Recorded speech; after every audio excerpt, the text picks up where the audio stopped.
você, telespectadora. Olá, você, telespectador da TV Cultura. A partir de agora, você acompanha a Opinião Litoral, edição desta quarta-feira, 31 de julho de 2024. Participam comentando, analisando as notícias com você, o médico Benjamin Rodrigues Lopes, o advogado e jornalista Marcelo Pavão. E a gente vai começar falando do assunto mais importante dessa semana, tirando as Olimpíadas, que é a eleição da Venezuela, uma atrapalhada, fraude, indícios de fraude muito claros, de manipulação do resultado pelo Conselho Eleitoral aparelhado pelo ditador Nicolás Maduro, protestos por toda a Venezuela, com mortes, com prisões.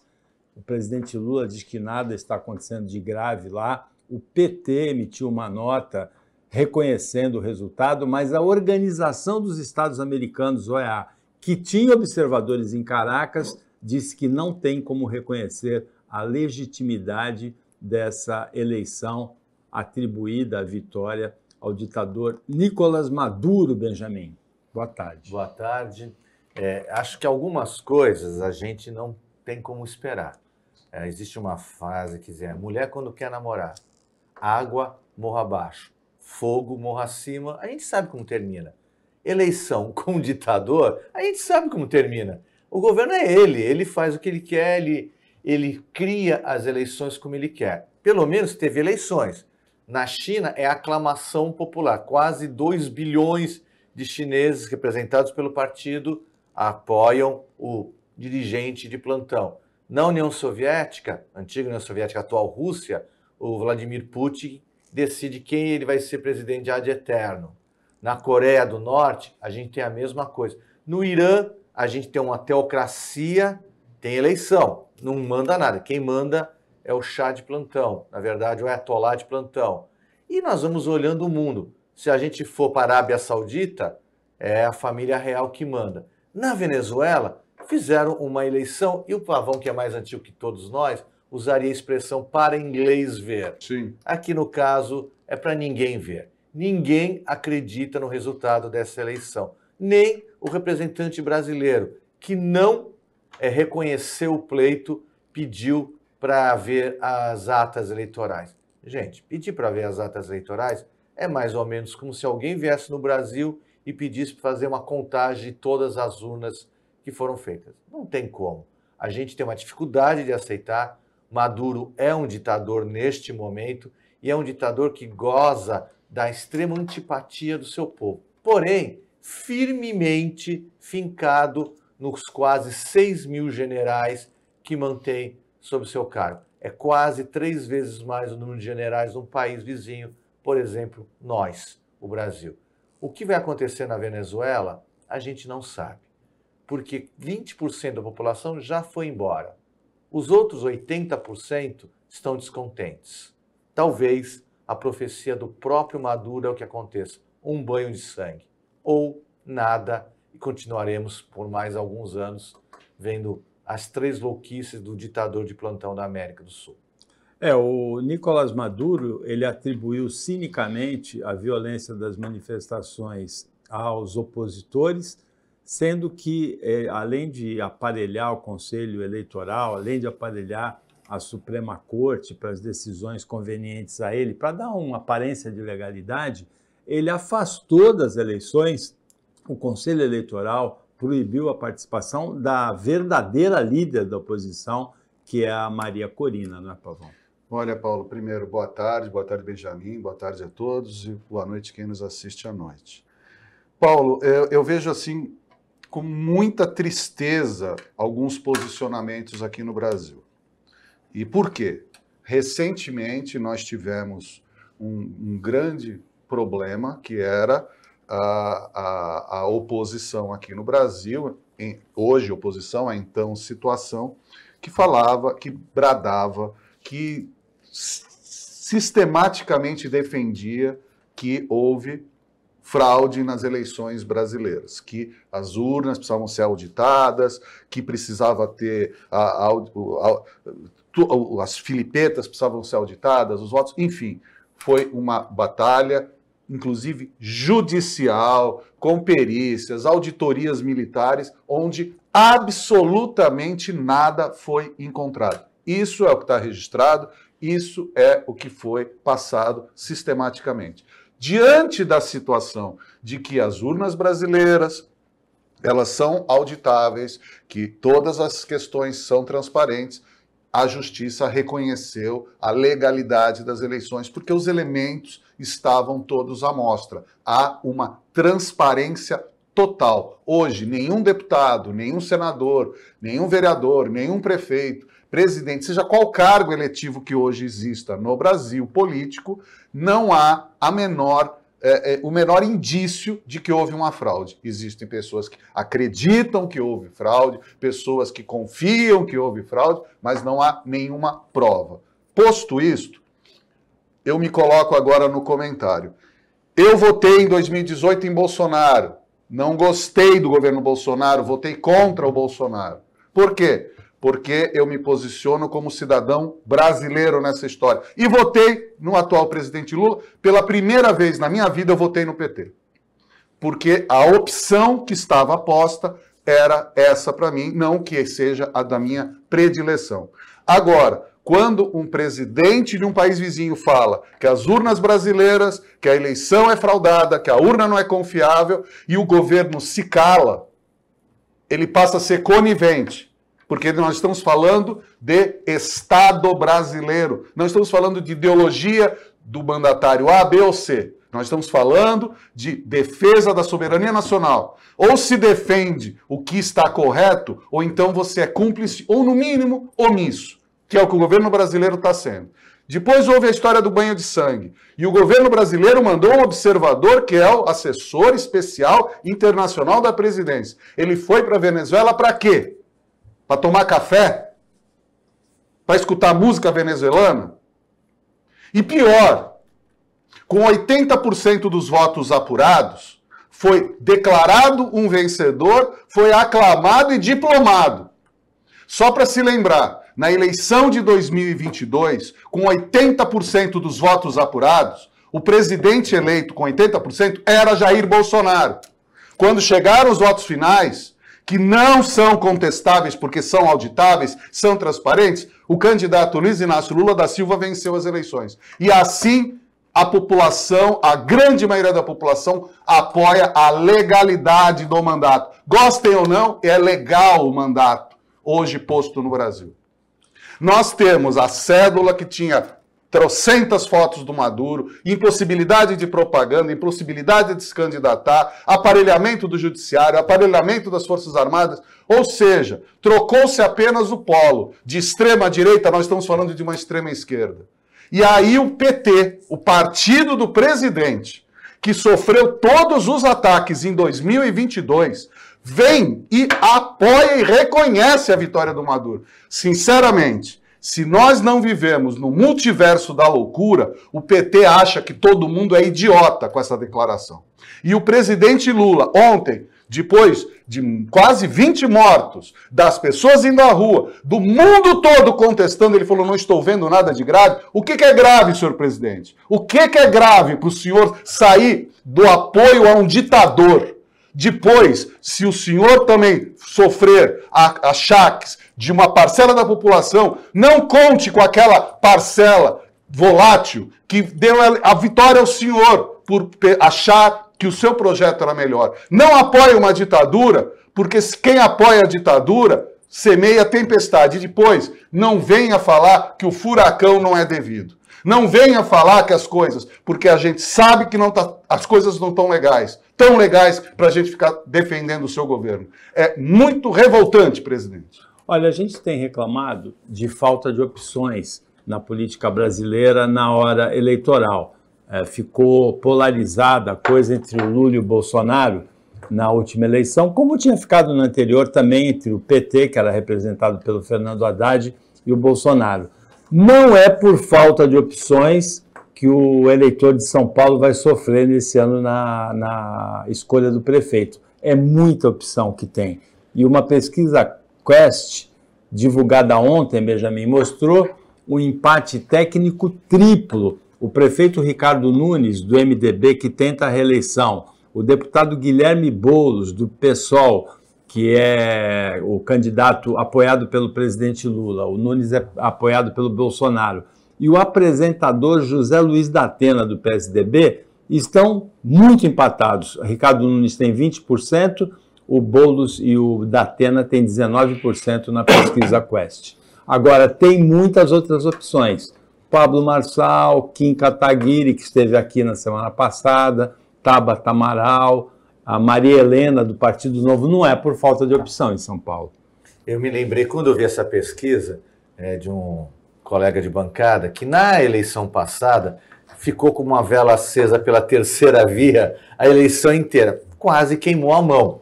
Nesta vez, tem vela para tudo quanto é santo. O grande problema é que a eleição de São Paulo é uma eleição, neste momento, muito diferente. Nós vamos pegar, quem bagunçou o jogo foi a entrada do Datena. Eu faço um desafio aos senhores ouvintes, telespectadores, quem nos assiste pela internet de manhã, de tarde, de noite, a seguinte pergunta: em quantos partidos o Datena já foi filiado? E vou dar a opção: menos de 5, mais de 5, só Deus sabe. Só Deus sabe. Ele já transitou em todos, ele já foi candidato e desistiu em diversas eleições, na verdade em todas as eleições. Esta é a eleição em que ele está chegando mais longe, passou pela convenção. Na convenção, ele não foi unanimidade, ele foi hostilizado por setores que estão do PSDB, ditos históricos, e que, na verdade, queriam aderir ao prefeito atual de São Paulo.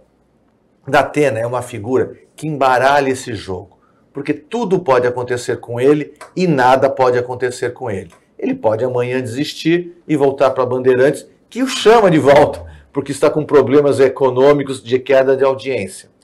Na verdade, a história do Datena é um pouco pior, porque ele entra nesta eleição e ele vai ao PSDB para fazer um acordo com Tabata Amaral para ser o vice de Tabata Amaral e a Tabata não ter uma chapa pura. Porém, ele engoliu a Tabata, que está, segundo as pesquisas, lá atrás, com 4% a 6%. Na média, 5%. O que fazer? O que esperar? Sabemos concretamente o que esperar do atual prefeito, que inclusive está respondendo alguns problemas, denúncias de irregularidades administrativas presentes agora. Temos o Boulos, que é o candidato do Lula, que segundo a pesquisa é quem mais influencia a eleição em São Paulo, mas que tem uma rejeição muito grande por setores conservadores da cidade. E temos o Datena, que é, antes de tudo, um grande comunicador. A eleição vai pegar fogo. Essa eleição embaralhada, o Marcelo Pavão comenta com você, telespectadora, com você, telespectador, depois do intervalo, que é bem rapidinho.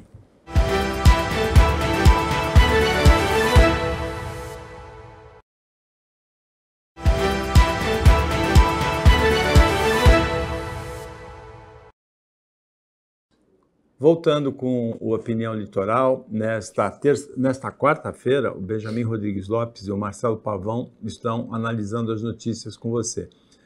Além dos dados da pesquisa que a gente apresentou, o Ricardo Nunes com 20% em São Paulo, o Boulos e o Datena com 19%, o Kim Kataguiri com 5%, aliás, o Kim Kataguiri com 3%, a Tabata com 5%, o Pablo Marçal com 12%, e tem mais 4 candidatos.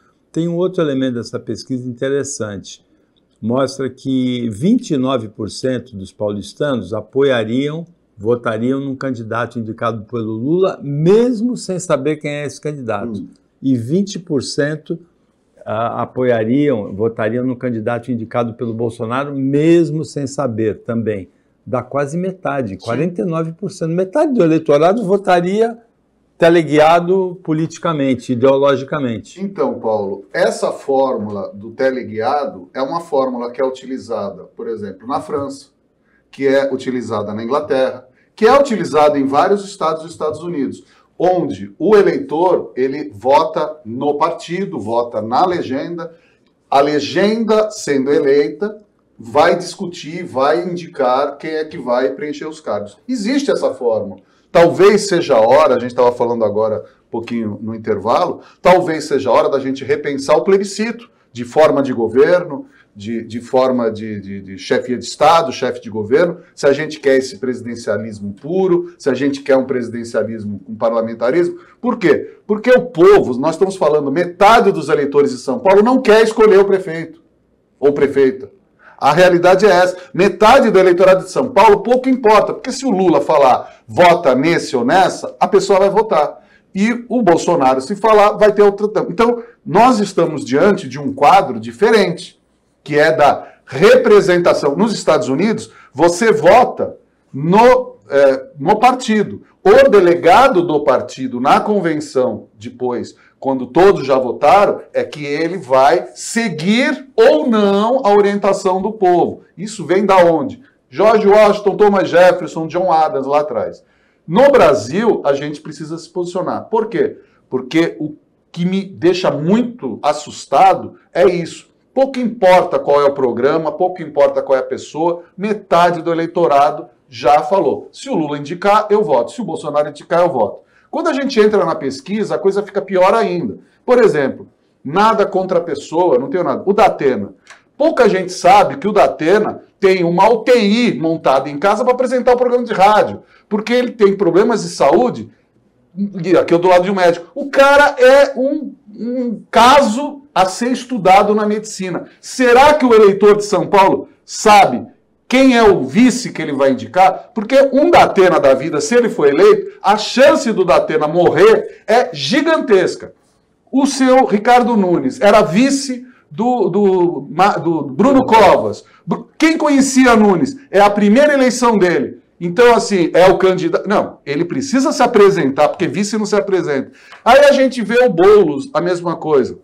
O Boulos trouxe a ex-prefeita Marta Suplicy. Legal. Quais são os projetos que esses candidatos... Então, mais uma vez, a gente está entrando naquele funil de escolher como se fosse um grande Fla-Flu, como se fosse um grande time de futebol, estão escolhendo o futuro da maior cidade do Brasil e da América Latina como se fosse uma torcida de futebol. Depois as pessoas reclamam que as árvores caem, que a luz é interrompida, que não tem água, que não tem moradia, que tem assalto, que tem Cracolândia. Mas como que vão consertar se dão um cheque em branco para os mandatários, se não fiscalizam os vereadores, se a coisa está toda a Deus dará? Isso é Brasil afora. Enquanto a gente não mudar a nossa prática, sinceramente, não tem futuro. Nós vamos, pedrinha a pedrinha, destruir o pouco que existe nesse país. Porque isso aqui é uma total vergonha. É a população falando, dane-se que entrar, entrou, ele indicou, eu voto.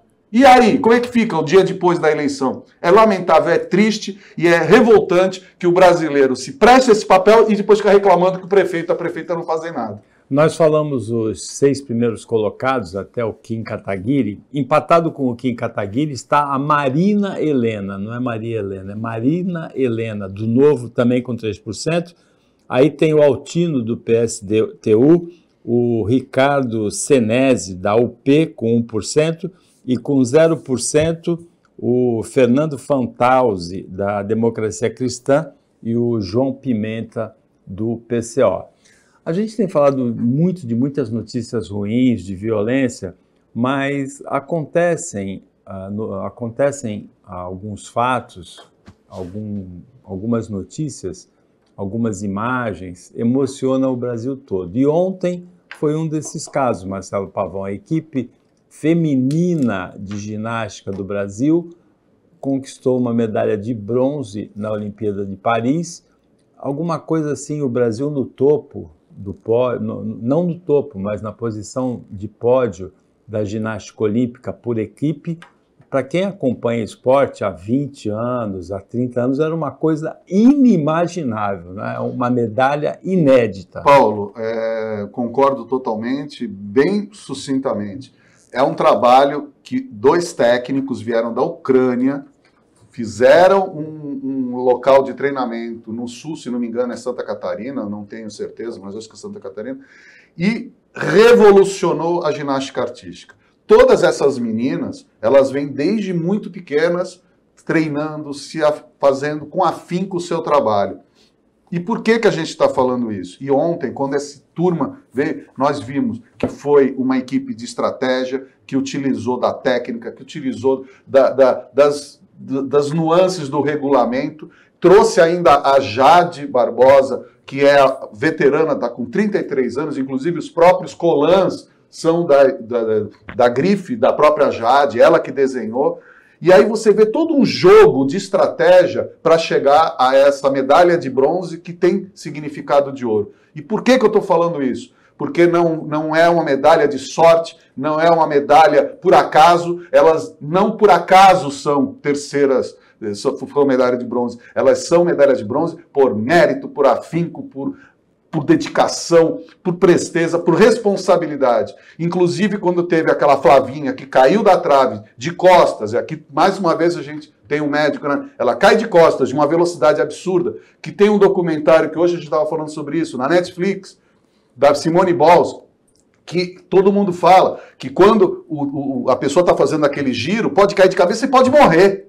Então a menina me cai, abre o supercílio, volta e faz a série perfeita. Não é só superação, isso é dedicação, isso é esmero, isso é profissionalismo, mesmo sendo amador, mas é aquela dedicação tal. Então é uma medalha que precisa ser muito comemorada, porque ela não apenas é histórica, ela é emblemática. Atleta que se dedica, atleta que vai, que mete e que não mede esforços para atingir seus objetivos, tá aí, essas heroínas, essas campeãs que merecem todo o nosso aplauso. Onde houve investimento no esporte no Brasil, o voleibol, que se desenvolveu muito devido ao trabalho do apresentador de televisão Luciano do Vale, a ginástica olímpica, o handebol, vários esportes, a natação também recebeu um apoio por empresas, inclusive a Que Bom. Houve o florescimento de talentos, houve o desenvolvimento de equipes, houve vitórias olímpicas, houve um avanço do Brasil no esporte, ainda precisa muito mais. No caso da ginástica, além de todo o trabalho, tem o talento extraordinário da Rebeca Andrade, não é, Benjamin? Que é no nível top do mundo, né? Eu acho que o programa Opinião está muito bonzinho. Eu vou discordar de vocês agora só para criar polêmica e vou dar um cheiro de Mohamed. Eu admiro o Mohamed e gosto da polêmica dele. Olha, eu estava imaginando assim, o Jô Soares, que era um dos meus ídolos, ele tinha um quadro que ele era, acho que é um general, que estava em coma há muitos anos. Um dia ele acordava no meio da rede de localização e contava umas histórias para ele e ele falava exatamente, me tira o tubo, eu quero voltar. Eu imagino esse general dormindo, que entrou em coma na década de 70, Brasil tricampeão do mundo, a potência do futebol, e agora a gente comemora vitória no tênis, natação, judô, vela, vôlei de praia, remo, e o futebol masculino disputa que medalha, Paulo? Nem foi para as Olimpíadas. Por isso que eu faço uma vírgula. Não é só investimento. Você que gosta de futebol, e nós éramos a pátria do futebol, não tem esporte no Brasil que tenha mais investimento que o futebol. O Neymar nada em rios de dinheiro. Qualquer jogador da seleção estrangeira do Brasil tem milhões e milhões na conta. E há 22 anos, se eu não me engano, a gente não ganha absolutamente nada. A gente precisa valorizar o futebol porque a gente lembra de que o esporte é saúde. Mas a gente tem que valorizar o ser humano integral. Investir em esporte é investir na mente e no corpo. Talvez o modelo americano seja o melhor, em que eles investem dando bolsa de estudos para a universidade, em que aquele atleta é contratado a peso de ouro para jogar no time de basquete da universidade e ele vai ter uma carreira depois do esporte. Porque, meus amigos, esporte, e o Paulo Schiff é o meu ídolo nisso, faz muito bem à saúde. Ninguém olha para o Paulo Schiff e diz que ele tem 10 mil anos. Parece muito menos. Mas esporte de alto rendimento faz muito mal para o corpo. A menina cai, nós temos uma ginástica que foi tetraplégica, os esportistas quando param têm o seu corpo deformado, porque eles trabalham num outro patamar de superação em sangue. E isso tem que ter uma proteção social. Por último, a Olimpíada explica para a gente uma coisa que eu e Paulo não aceitamos, que o vice-campeão, a medalha de prata, não é o primeiro dos últimos, é aquele que quase atingiu o Olimpo. O bronze de terceiro colocado é uma conquista histórica e muito admirável mesmo. Tem que ser muito celebrada, como disse o Pavão. No lado oposto, da boa notícia, da emoção. Voltamos ao normal. Voltamos à opinião. Está a guerra. E ontem 2 episódios marcantes aconteceram no conflito árabe-israelense, palestino-israelense. Israel atacou no Líbano com bombardeio e diz que matou um líder do Hezbollah, que tem feito agressões terroristas a Israel, agressões de guerra. É difícil a fronteira entre as duas coisas. E no Irã, na festa de posse do novo presidente, algumas horas depois da posse do novo presidente, um líder do Hamas foi assassinado. Até agora Israel não assumiu. Também foi uma bomba numa residência militar onde ele estava. Até agora Israel não assumiu essa outra morte, Benjamin. É uma bomba de ataque aéreo. Os Estados Unidos dizem que não foi ele. Nós estamos vivendo em Israel algo que, assim, começou mal e vai terminar pior ainda. Não é ditador porque é eleito o chefe de Estado de Israel, Benjamin Netanyahu, ele passa por um momento de fragilidade imensa. Se a guerra acabar, ele perde o poder e provavelmente irá para a cadeia, talvez até por crimes de guerra. E ele parece que força a mão para que esse conflito, que começou com o massacre dos judeus, em que Israel foi vítima de uma violência ímpar, atroz, e hoje mudou. Israel, ela se torna a vilã do Oriente Médio. Ela mantém uma guerra de destruição na faixa de Gaza que é impensável. Só tem comparação, e olhem, é isso mesmo, só tem comparação com os guetos, porque eles estão cercados, sem alimentos, sem trabalho e sem razão mais. E agora ele leva esta guerra para o resto do Oriente. Enquanto era com o Líbano é o primo pobre, é um coitadinho de lá, você joga um bombardeio, ele vai te responder com alguns mísseis. Mas agora ela enfrenta o todo-poderoso Irã, uma teocracia onde no dia da posse do presidente do Irã ocorre esse ataque aéreo e mata o líder do Hezbollah, que estava refugiado lá, que é inclusive criminoso de guerra, julgado na mesma corte que condenou o Benjamin Netanyahu. Esta guerra tem tudo para cada vez mais se tornar um grande perigo para a paz do mundo. Eu só quero acrescentar, assim, mais uma vez, tudo que a gente está falando aqui, traduzindo em miúdos, né, como se falava antigamente, é a falência da ONU como organização, porque ela não manda mais nada, no momento que você tem uma divisão do Conselho de Segurança entre o lado bom e o lado mal, vamos dizer assim, quer dizer, sempre tem um poder de veto, não vai acontecer nada.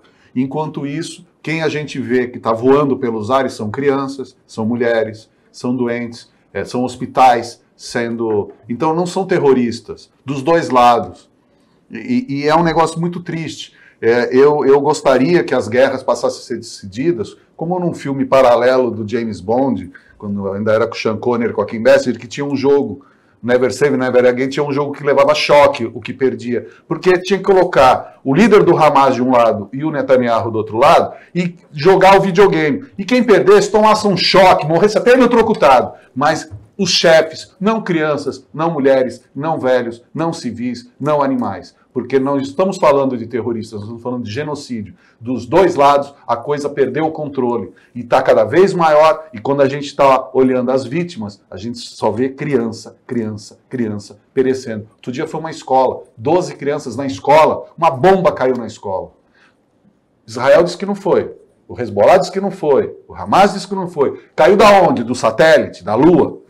Então, assim, estão morrendo as pessoas e a gente ainda está querendo saber se o Corinthians ganhou de 2-0. O mundo está de ponta cabeça e não, sabe, está muito chato. A gente precisa começar a se posicionar porque não dá. É morte para todo lado e a gente simplesmente, não vamos ver agora outra coisa, eu não quero ver mais isso, não vou desligar da televisão. E enquanto isso a gente está sendo conivente com todas essas barbaridades. No dia 7 de outubro do ano passado, os israelenses choravam as mortes por aquele ataque terrorista que foi feito dentro do território de Israel pelo grupo Hamas, que controla a faixa de Gaza. Hoje, os israelenses talvez estejam celebrando, comemorando a morte do líder do Hezbollah, a morte de outra liderança do Hamas.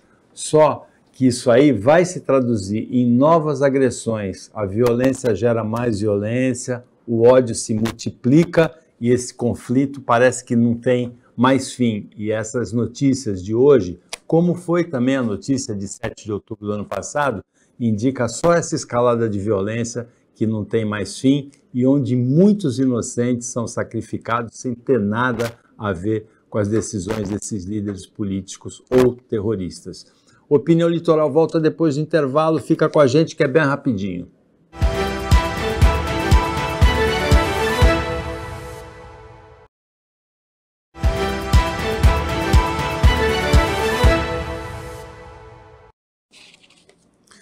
Voltando com a Opinião Litoral desta quarta-feira, com Marcelo Pavão, com Benjamin Rodrigues Lopes e com você, telespectadora, você, telespectador, refletindo, raciocinando sobre essas notícias que constroem, que constituem o nosso dia a dia. Uma dessas notícias, Benjamin, é que o presidente Lula recebeu ontem um plano que ele mesmo encomendou, o Plano Brasileiro de Inteligência Artificial. Quando ele recebeu, ele disse assim, a nossa inteligência artificial não pode ser burra, tem que ser inteligente, porque a inteligência artificial ameaça 16 milhões de empregos no Brasil e mais de quase 100 milhões de empregos no mundo. Quando eu era criança, lá em Barbacena, eu tinha lido Admirável Mundo Novo e se discutia na época duas coisas. O Big Brother, que o governo ia ter câmeras para nos ver em todos quanto é lugar. Diga, Big Brother George Orwell, não o da Globo. Que veio o nome daí. Né? E o HAL, que era o computador, supercomputador... De 2001. 2001, que tomou conta... Lá. Nós chegamos a este ponto. Nós temos câmeras em todos os lados. No estúdio aqui não vale, porque é televisão. Mas você não anda na cidade por bem e por mal. Crimes são solucionados. Quando a gente discute inteligência artificial, a gente sabe que a maior parte dos empregos da próxima geração ainda não foram nem inventados. A gente está mudando totalmente o nosso paradigma, a inteligência artificial vem para entrar na nossa casa, quem não tem Alexa em casa, quem não tem o Google que te escuta aqui no celular o tempo inteiro, nós já estamos vivendo com isso. Mas o grande problema é que a gente ainda não tem algumas regras muito bem assentadas. O que acontece, por exemplo, no último apagão da semana passada, quando um erro na burrice virtual deixou o mundo inteiro sem voar e sem controlar alguns serviços básicos. Quando o governo Lula participa dessa discussão, tem que participar. Hoje é uma segurança nacional. Ele quer usar supercomputadores que, infelizmente, são inferiores ao da China e dos Estados Unidos. Mas a gente tem que entrar e discutir neste mercado. Que pena, Pavão, que a gente não tem economia privada para discutir isso.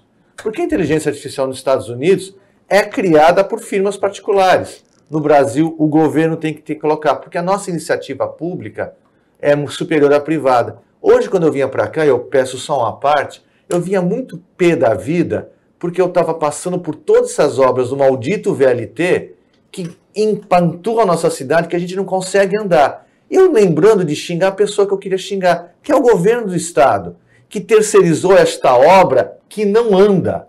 Inteligência privada, a iniciativa privada, inteligência artificial. O que a gente precisa é competência moral. Paulo, o mundo, notadamente nos últimos 30 anos, entrou numa disputa de avanço tecnológico a qualquer preço. Então, há 30 anos, você comprava LP, você comprava CD, você comprava fita. Hoje, você tem uma linha, uma internet, um sinal que vem.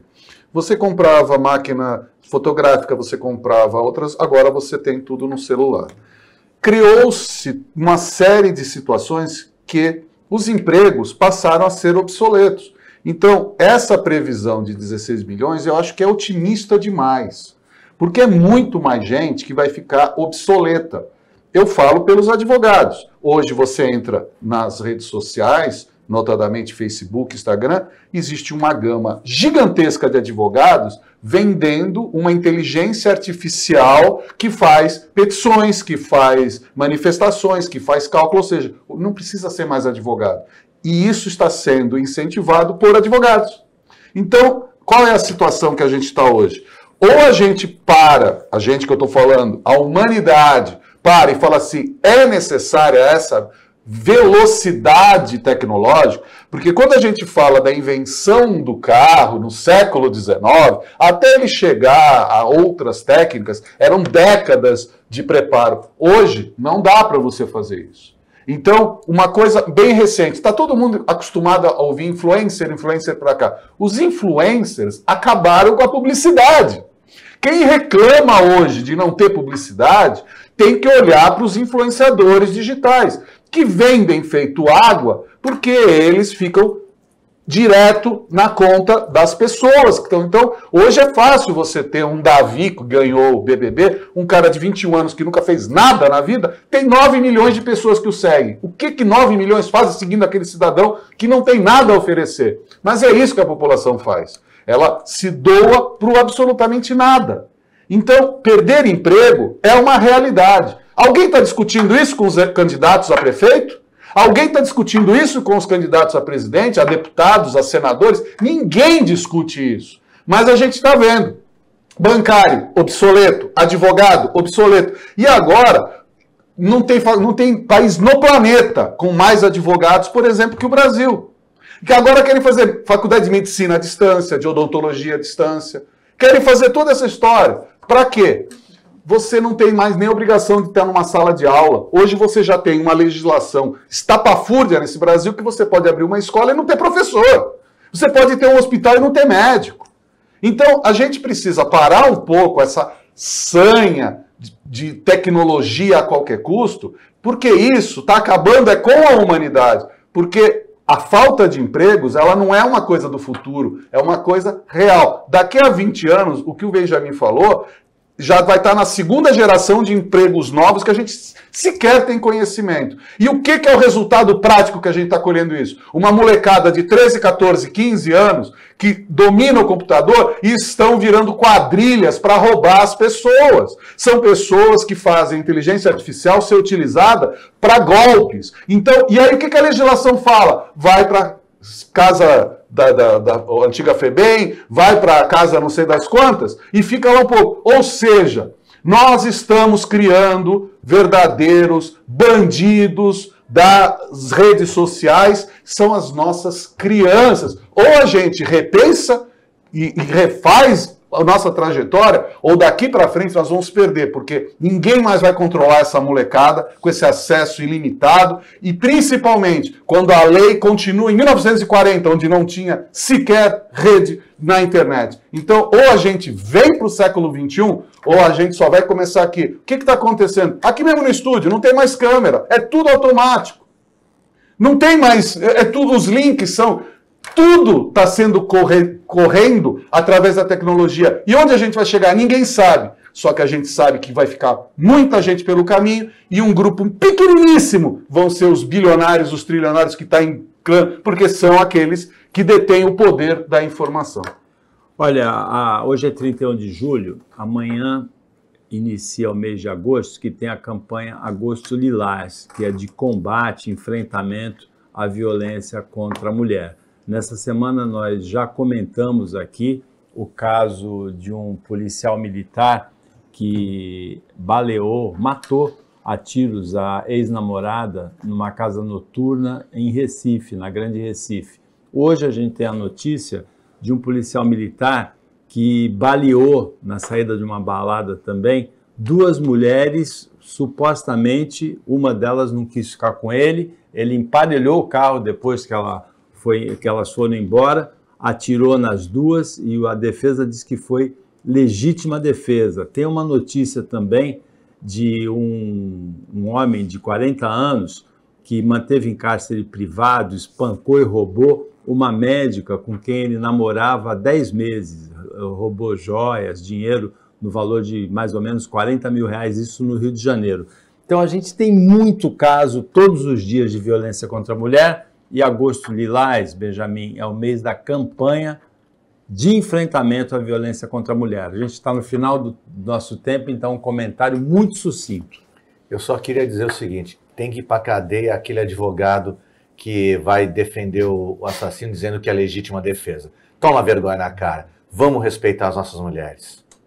Paulo, primeiro o colega ou advogado precisa entender que essa tese que ele está defendendo já foi derrubada pela Suprema Corte Brasileira.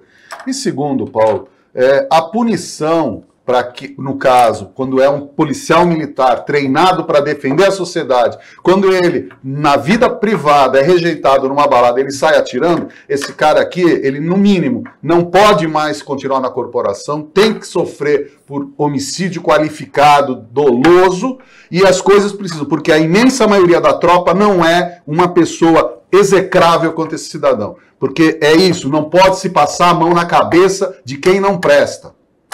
Paz no trânsito e precisa muito enfrentar essa questão da violência contra a mulher, que a gente tem registrado todos os dias notícias assim muito tristes aqui no Opinião Litoral. Chegou ao final. A gente agradece a participação do Benjamin Rodrigues Lopes, do Marcelo Pavão, o trabalho da equipe técnica de jornalismo daqui do Sistema Costa Norte e agradece também a você que acompanhou a gente em mais essa edição. Até amanhã, nesse mesmo horário, uma ótima quarta-feira para você que você merece.